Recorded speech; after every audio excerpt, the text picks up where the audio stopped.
we have the number of weeks, and the number of weeks are our x value. So you can go ahead and if you want, just make a note there that these are going to be your x coordinates.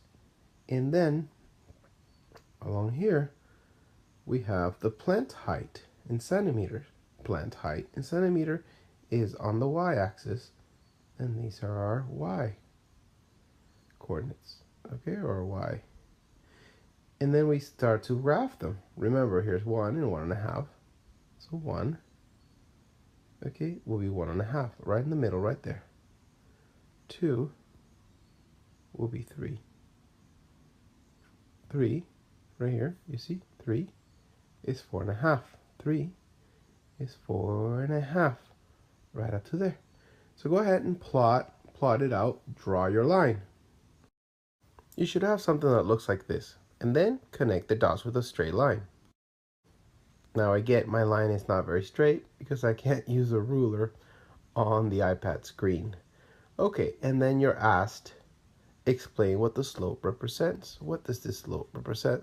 Well, you could say that for every week, the plant will grow 1.5 centimeters. So each week, the plant will grow 1.5 centimeters. There you go. Therefore, each week, the plant will grow 1.5 centimeters. I hope this is the answer you got without my help. For example 2, I want you to pause the video and read the example. Please read the question and see how it was graphed, number of weeks, amount of money, and read the answer. Okay, take a pause and analyze this example on your own.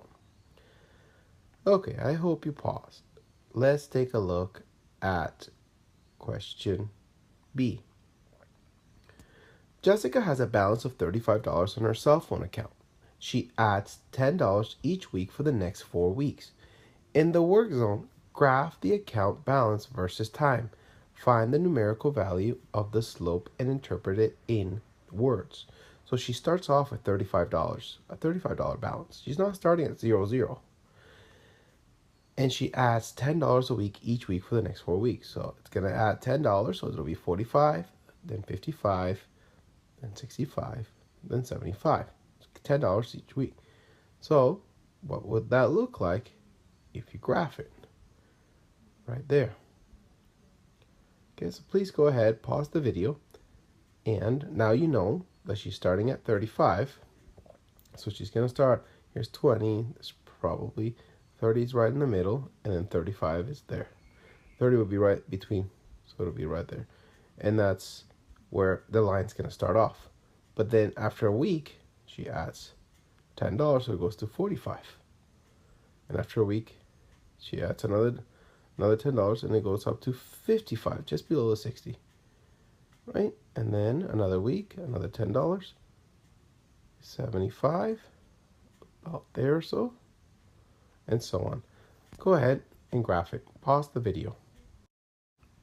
When you plot your points, it should look something like this. Now we know she started off with 35. Remember, 30 is between 20 and 40, so 30 should be here. Another 5 should be about there. And then she added $10 to 45, then 55, then 65, then 75. So it's a constant rate of change. It's going to be a straight line, but obviously it's not proportional because it doesn't go through the 0. Jessica will have a balance of $75 after 4 weeks. And here you have the guided practice. As I've mentioned before, feel free to do it on your own if you like to, and then we can check it together in class. If you don't have any time to do it now, just read it over so that you're familiar with it when we get to class. But then just wait and we'll do it together then. Okay, everyone, see you in class.